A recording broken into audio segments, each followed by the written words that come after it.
Good morning. My name is Walter Bowman.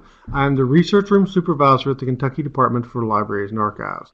And today we're going to talk about Kentucky's World War I records held here at the Kentucky Department for Libraries and Archives.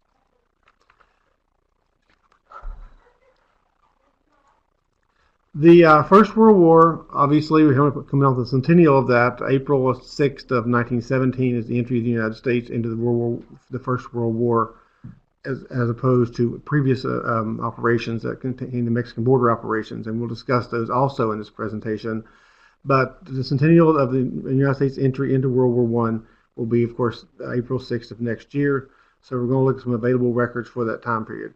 What we have here is this is a World War I British recruiting poster, and it kind of shows, the question is, what did you do during the First World War?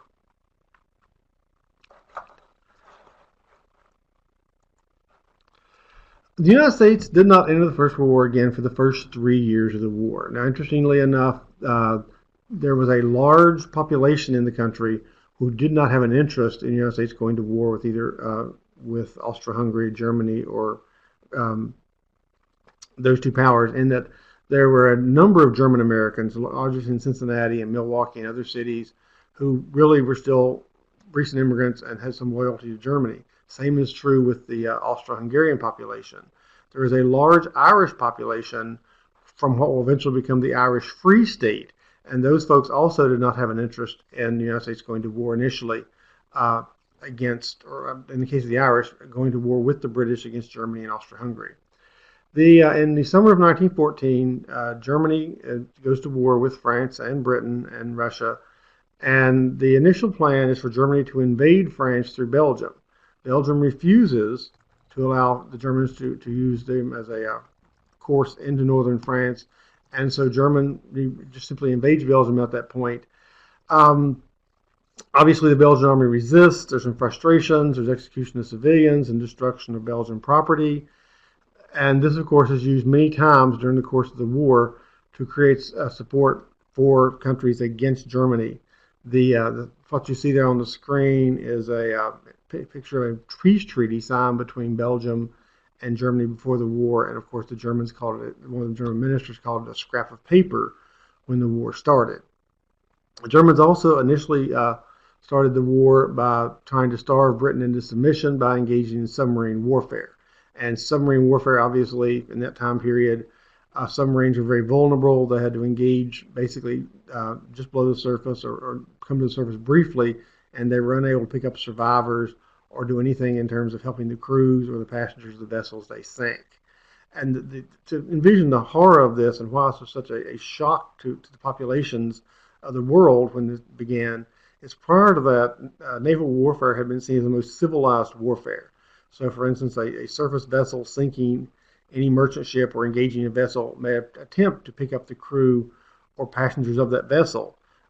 Then now that we have this small submarine, it can do none of those things. So it turns from the most civilized form of warfare to the most uncivilized form of warfare.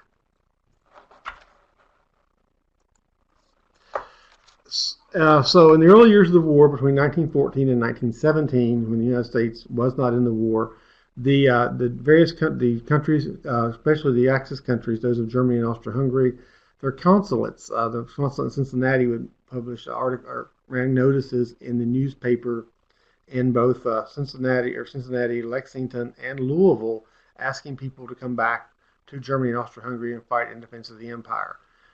Here's an article from a Northern Kentucky paper where a lady who was married in Newport, who was married to an Austro-Hungarian immigrant, is now wants to sue for divorce and is declaring abandonment because her husband actually answered the call and went back and fought with the Austro-Hungarian army when the war started in 1914.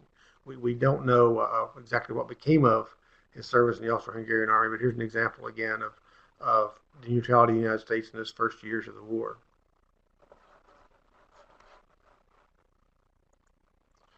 Okay, so as we talked about, when the war first started in the summer of 1914, Germany engages in unrestricted submarine warfare. As a general rule, they were able to avoid sinking vessels of non-combatants. Well, that turned out not to be the case in 1915, when a German submarine off the coast of Ireland sank the Lusitania and killed several hundred American citizens.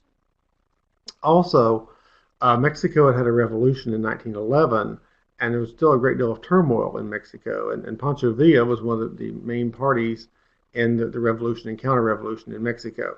He raids across the border into the United States in March of 1916, destroying the town of Columbus, New Mexico, and inflicting casualties on American military and civilians.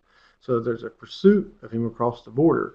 During the course of this, Germany sends Arthur Zimmermann, the German minister in Washington, sends a telegraph to the Mexican government, which is suggesting that a collaboration between the two countries would enable Mexico to retake Arizona and New Mexico, which had been lost as recently as 1849, so about less than 70 years prior.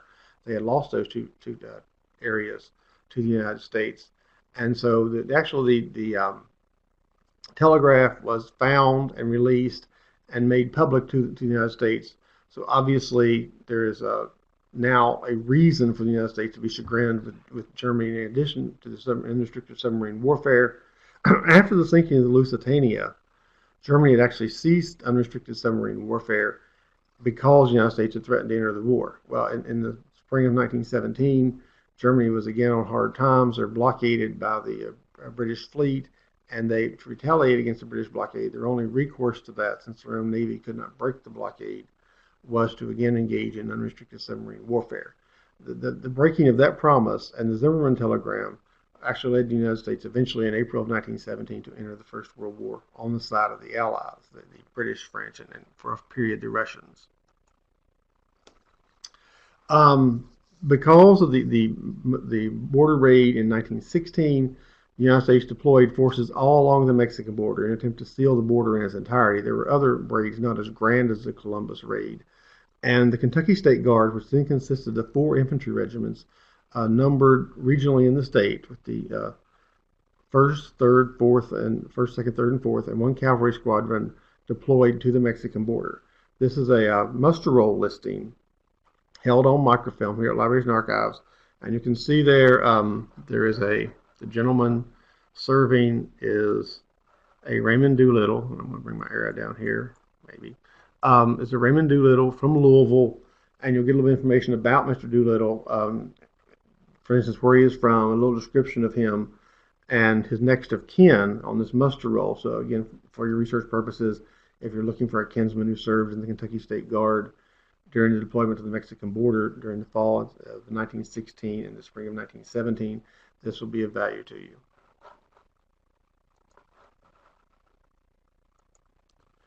Okay, again, as we saw, the Mexican border roll will have the name of the individual serving, his age. It's kind of like almost like in a census format. The name, the age, a brief description of the individual, the next of kin, and the fact in this case the gentleman was from Louisville.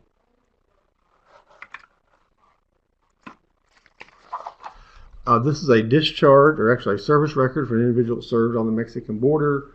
We can look at the slide, and what we're going to see is this actually discusses the events of the gentleman's service. We can see that he fought, so my arrow will come down here, in an engagement near a railroad trestle on the border there, just outside of El Paso, with some Mexican troops during his unit's deployment on the border. You also see the fact that he is in E Company of the 3rd Kentucky Infantry Regiment.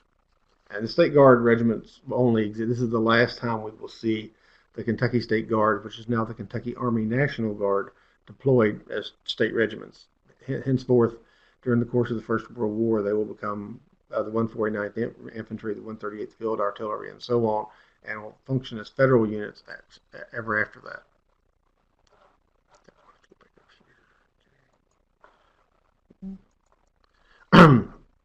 This is the armistice ending World War One. That is actually the war stops on the November of 1911, the 11th hour, the 11th day of the 11th month. So it's theoretically on the morning of November 11th, 1918, the World War One stops by armistice. That does not actually end the war. It simply causes a ceasefire. What happens is Germany is actually fallen on very hard times and is unable to continue the war at all. The Kaiser actually abdicates. The Austro-Hungarian government, their ally, falls. Their government falls, and the German army marches home, and the United States moves in, occupy, and the Allies moves in, and occupy parts of Germany. The actual treaty that featured ending the war is done at Versailles in June of 1919. And one of the problems is, where the German army marched home under arms, only having the war just stopped by armistice, when the Germans comes back to the Treaty of Versailles Versailles for the treaty in June of 1919, their army is gone. So the terms they thought they were going to get, they did not get, and that's going to lend itself to frustrations 20 years or 15, 20 years later down the road in World War II. But in looking at this, even though the armistice is November of 1911, the Treaty of Paris is June of 1919, we will still see American troops deployed in Europe as late as 1920 and 1921. The records groups we're going to look at, one of them we just discussed for the Mexican border, which leads immediately into World War I. So you will see troops who actually deployed to the border in the fall of 1916 who remained in service when the war starts in the spring of 1917, and again moves from being Kentucky State Guard formations to being actual federal formations. Again, the records we'll see are going to be those muster roll listings, enlistments for the State Guard, and then again for the federal records, we'll see a federal draft registrations. Again, as soon as the war starts in May of 1917, or actually right after the war starts in May of 1917, we institute a draft. A council of defense is established for each county in the state to track that county's service in the First World War.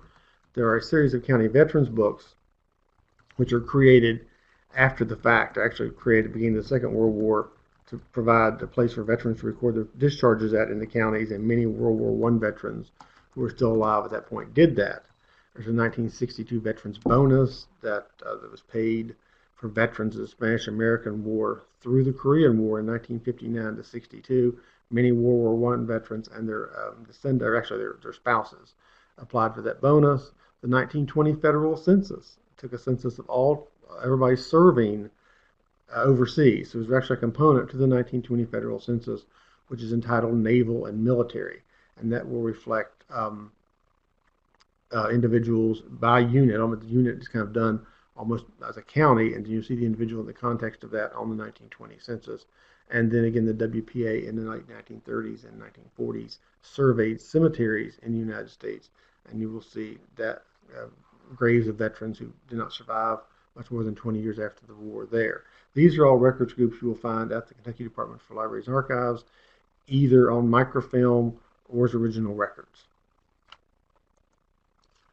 There's some online resources we're going to look at. Those are the Veterans Graves Locator website, which I'll give these websites to you later on at the end of the presentation. The Veterans Graves Locator is a website done through the VA, the Veterans Administration, that generally is accurate after about the mid-1970s, or about when we see a keeping of electronic records.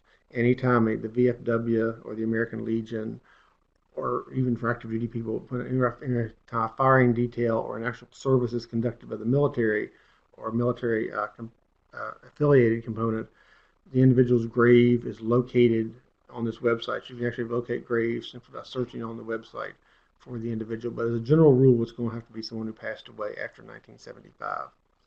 The American Battle Monuments Commission was created right after the war. It is the agency that maintains American battlefield monuments in Europe, and consequently the cemeteries of those.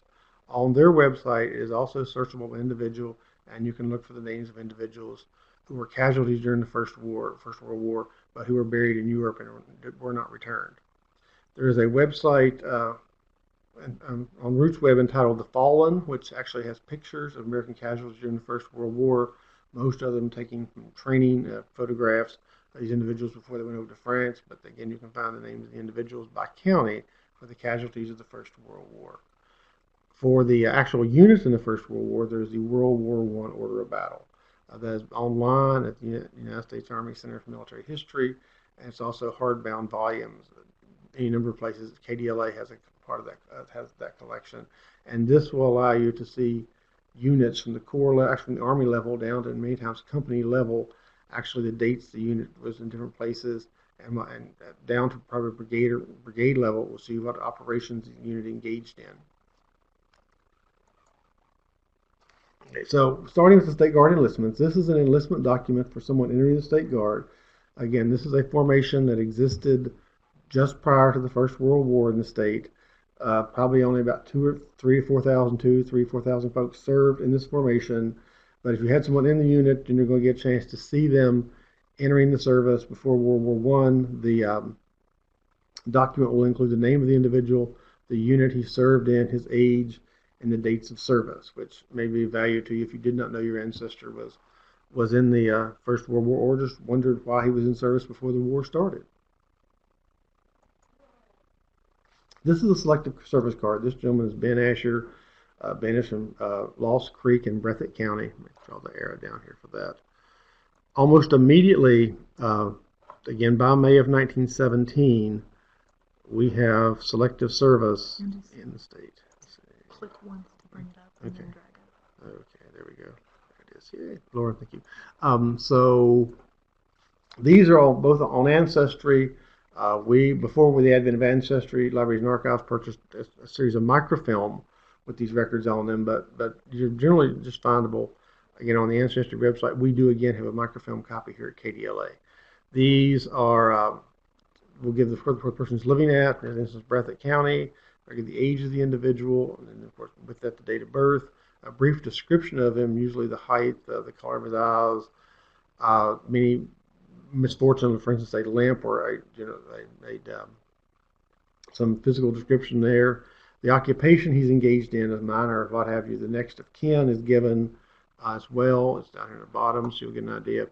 Usually, obviously, he's married. You'll see the wife. If you're lucky and he's really young, you'll get to see the parents, and then the fact he is an American citizen. A couple of those components obviously are of value to the researchers. One thing is it's kind of a snapshot of him. If you've never had any idea of what the World War I service member ancestor looked like, you at least have an idea of how tall he was, the color of his eyes, and which is going to be over on the right-hand side. And if you are trying to figure out who the parents were, if he's, again, not married when he enters the service, there's a good chance you'll see the parents on there as well. So the selective service card is valuable in that sense. It's also valuable, and if you know if he's gotten naturalized or become a citizen by the time the First World War started. And that's a big deal because there are a lot of folks who wind up actually entering the First World War to get their citizenship through service in the military. The Council of Defense, as we mentioned on the list earlier, was actually an agency that was at the state level, but it also functioned at the county level. An attempt was made when the war started to have every county track its service in the First World War. So a series of cards were created, and these were published after the war. KDLA has both the hard copy of these service cards and they're on microfilm, and it kind of tracked each individual service member's service in the war. There's also a series of books known as Council of Defense books, obviously, for each county. These are generally held in the county clerk's office, and many public libraries have their copy also. Which has a sheet in the book, a page in the book, of the same information taken right off the Council of Defense cards. You can see it's a very valuable in terms of looking at the service member. Again, you'll see his age. If he is not born in the United States, you'll see his nativity. Again, the rank he separated out at. Again, where he initially entered the service at. The basic training for that time period was known as a depot brigade. So you'll see he entered the service in the 149th Depot Brigade, which was at Fort Camp Zachary Taylor in Louisville. Any major event in his service. For instance, this gentleman was severely wounded during the St. Mihiel offensive. You also see period of service, what units he served with, and campaigns. So if you had some story in the family about an ancestor who had fought in World War I and had been wounded, well, then now you'll be able to look and see that he was in G Company of 336th Infantry.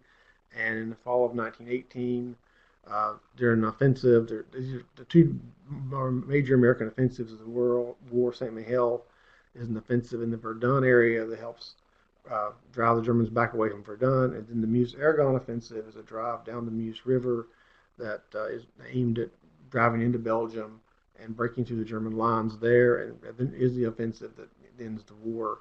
It eventually wound up ending with the armistice on November 11th, 1918. But again, here, but you will see now the fact that the date of the casualty, the campaign the casualty took place in, and also the formation he was with when the casualty took place. So you can kind of go back and look and see, using the order of battle or some unit history, to see exactly what the circumstances were when this individual became a casualty. Before we move on to another slide, there's a question from Jonna Walden. For the Kentucky Council of Defense, is there a master index or do you search by county? There's not a master index. The cards are done alphabetically by branch. So, for instance, you obviously only have 3 branches at that point. You're doing the Army, the Marines, and the Navy. So, what you would do is, if you're looking at the cards here at KDLA, you would just find whatever branch the individual was in and go alphabetically through the cards. If you are at your county public library or county clerk's office, the Council of Defense books are themselves alphabetical, not by branch. So you'll simply go to the Council of Defense book for service members and leaf through there, and the service members should be in there alphabetically.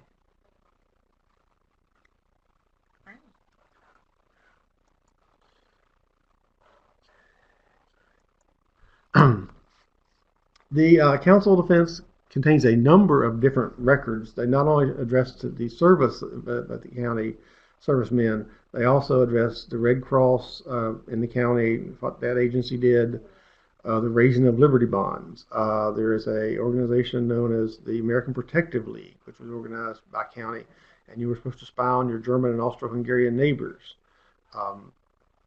during the First World War. So there's a number of organizations during the First World War that are reflected in those Council of Defense books.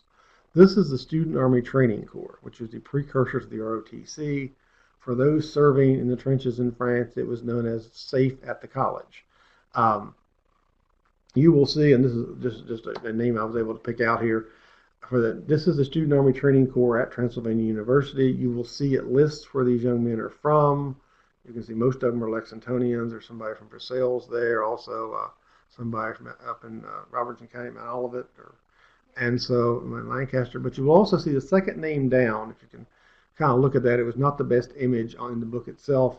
Is one A.B. Chandler, who served in the Student Army Training Corps at Transylvania during the course of the war. Now, of course, upon graduation, these folks would have deployed, but since generally the organization is not created until the summer of 1917, largely none of them were actually wound up deployed because they spent the entire course of the war in college as part of this training corps.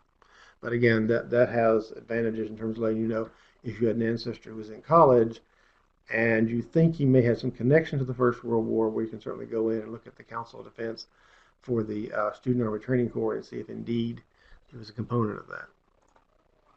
The 1952 to 62 Veterans Bonus was, again, paid up to $500, depending on your service, if you deployed overseas or if you, depending on the nature of your service, you give up to $500. The applicants had to, obviously enter the service as Kentuckians. And the advantage there is you can actually see 2 things. You can see where your ancestor was living when he entered the service, because he has to put that on the form. You can also see where he was living in 1962 when he applied for the bonus. His spouse can apply for the bonus also. Sometimes, if you're looking for those hard-to-find marriage licenses and you don't know where the family got married, or even a death certificate, both of those things will show up. If he's deceased, the wife has to include a copy of the death certificate. But equally as valuable, or perhaps even more valuable, is that if you don't know where the family got married, where he and the wife got married at, if he is deceased, the wife has to include a copy of the marriage license in the bonus application. So there's an advantage to checking these in their entirety to that end. Also, the bonus includes a copy of the service member's discharge, which in the case, not so much in the case of World War I, but in the case of World War II, is largely invaluable. The National Personnel Records Center burned in 1974 in St. Louis. The World War II records were largely lost, so discharges for World War II, sadly enough, generally don't exist. However, these gentlemen who were applying for this bonus 10 years before that had to submit a copy of their discharge. Consequently, those survive. So in many instances, the discharge submitted for this bonus are the only discharges surviving for World War II service. This is a discharge from the World War II, or rather the World War I Veterans Bonus. You can see this is Hop Cox, and you will get a little information about Hop and current in terms of the dates of service, Again, where he entered the service at, and a brief physical description, very much like the muster roll listing of Hop there on the discharge itself, and the fact he separated out and came Zachary Taylor. This is that 1920 federal census we talked about.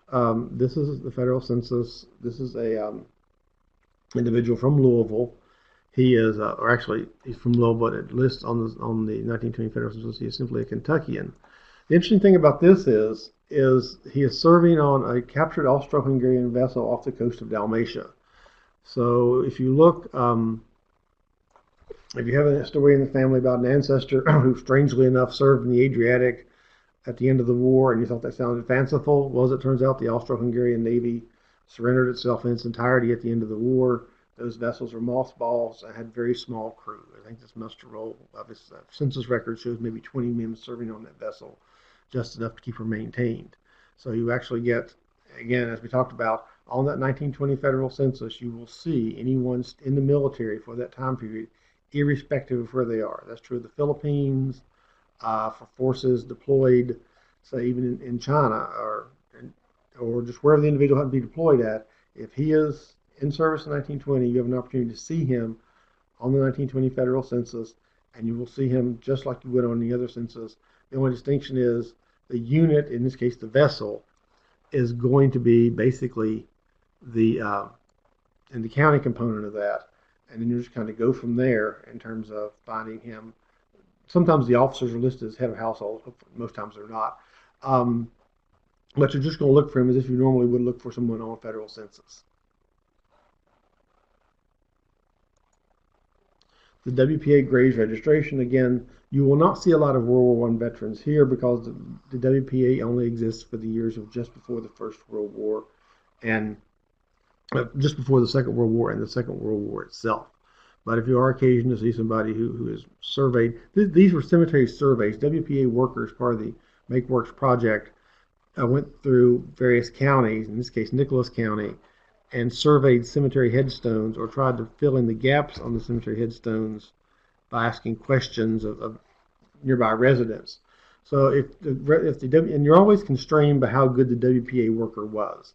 So, depending on if he asked the proper questions, if he got all the information right off the headstone, you're in pretty good shape. If he didn't, or there wasn't enough information on the headstone or from the local residents, then you're not going to have as much information.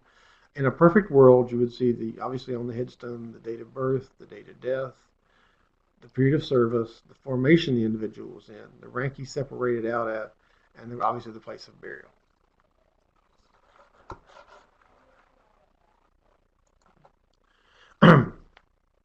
Just a little overview of the Kentucky service in World War I and deployment to the border. Kentucky deployed, as we said, between March of 1916 and February of 1917.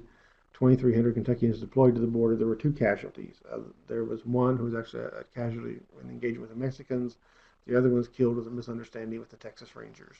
For World War I, April of 1917 to June of 1919, we'll just give the dates of the actual war itself. We won't give the dates of the deployment. Over 95,000 Kentuckians served and 2,400 became casualties.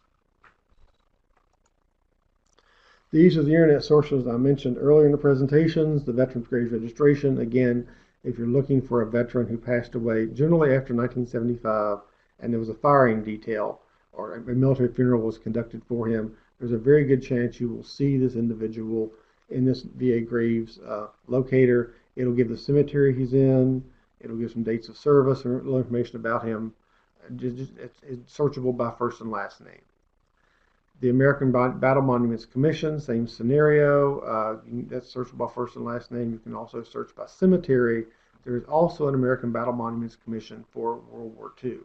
So, for instance, there are for most of the ones, like all the cemeteries in the World War I segment of this are northern France, and I think Italy. The World War II ones then will be Manila and various other places. The Fallen is the website I mentioned. This is the one that's at the through WHWIB is on the USGen archives. That's one that lists shows the individuals, pictures of those the casualties during the war, and again the order of battle as we discussed, is going to be just the ability to see what the unit. You will not find individuals in the order of battle. The order of battle is just what formations, and again, you can go from army down to, in many cases, individual companies. A little for down to brigade, you'll see a discussion of the activities of the unit. For battalion, regiment, and company, you'll see generally just the dates for where that unit was on what dates. For publications, again, these are a list of publications. Soldiers of the Great War, The Fallen is also a hard copy publication put out in 1920. And then The Order of Battle, as we discussed, is also a hard copy publication.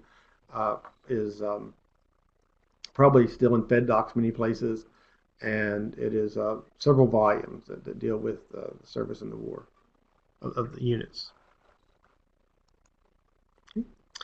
So we've covered just the war in general. Just a brief aside here. World War I is very special in many ways. Obviously, you get technology changes, you get armor, you get aircraft, you get automatic weapons at the end of the war, individual automatic weapons at the end of the war that don't quite make it to the front, the Thompson submachine gun. But you also get social changes. So, for instance, within certainly 2 or 3 years at the end of the First World War, ladies will get complete suffrage in terms of voting. They had actually been able to vote in only school board elections prior to that. Just after the turn of the last century, it was thought that ladies could vote, but they could only vote at things they would understand to the mindset of that time period. So voting in school board elections was something they could do. But now the world changes.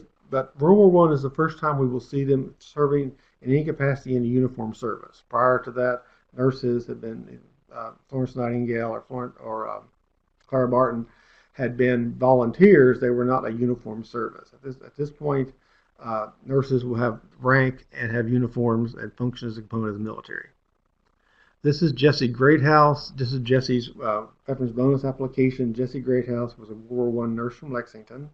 She will come back and help found what will eventually become the Shriners Hospital. It started out on Maxwell Street, which is now out on Richmond Road. So she actually starts out serving at a base hospital in Lexington and winds up moving to the Northeast to serve on base hospitals there. Many nurses deployed overseas. A large number of nurses actually deployed overseas and saw service in France and were oftentimes close enough to the front to be shelled. The First World War, obviously, trench war, both sides did not regularly attack each other, but they did regularly shell each other, both on the fronts and in rear echelon areas. This is Alpha Nash, again a World War I nurse from Lexington. We see there are probably thousands of World War I nurses, and certainly Kentucky had their share of these folks serving in the First War. This is the Council of Defense for Madison County. You can see here a list of members of Council of Defense for the Madison County Red Cross. You can see here a list of folks who served as members of the Red Cross in Madison County. And I did not include a slide for this, but there's also a scenario, in addition to the nurses, for uniform service known as the Hello Girls. And this is a fascinating group of souls. I've only encountered them in Louisville, not anywhere else in the state. Prior to the First War, telephone operators were known as Hello Girls. When the United States military moved to France to begin operating with the French Army, cooperation was very important, not only moving the entire American military from the seaboard across France on French railroads and French highways, but also coordinating actions with the units at the front. So there was a recruitment went out to find young ladies who had served, who had actually been in college, generally in the Northeast or the Midwest, who had at least 1 or 2 years of French in college, and who had, the preference is you be a telephone operator and had some French in college, but they could work through that.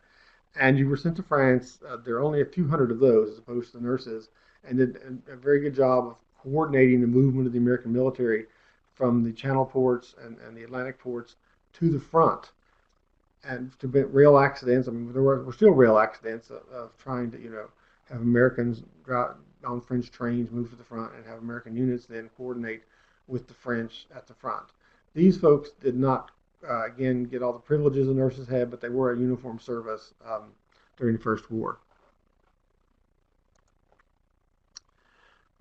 that's the second half of that, more the names of those serving in the Red Cross and helping the Red Cross in Madison County. And this is true of every county in the state. You should see a list of members of the Red Cross, again, the war bonds, and things of that nature. See? And this, of course, is a personal favorite of mine. This is, again, a British unit who have found a cow near the front and are actually milking the cow.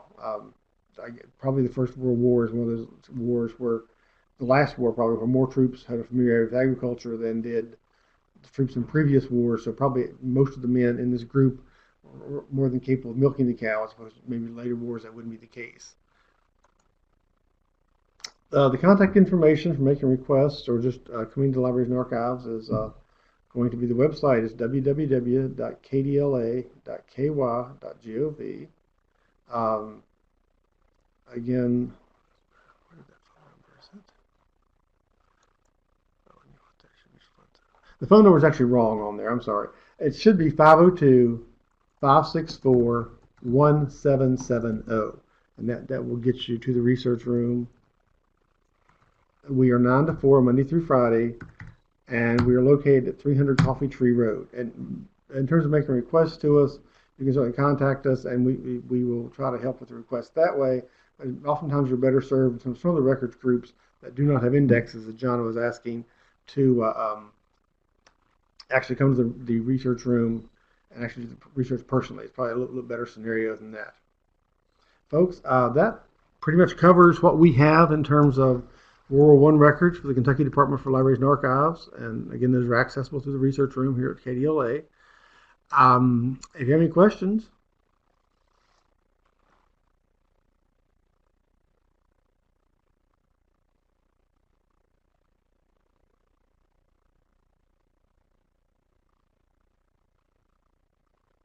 And keep in mind, you can download the files directly from the pod included in this presentation. You'll also receive a copy with the correct phone number. That was my mistake. Apologies. In the email with your CE credit.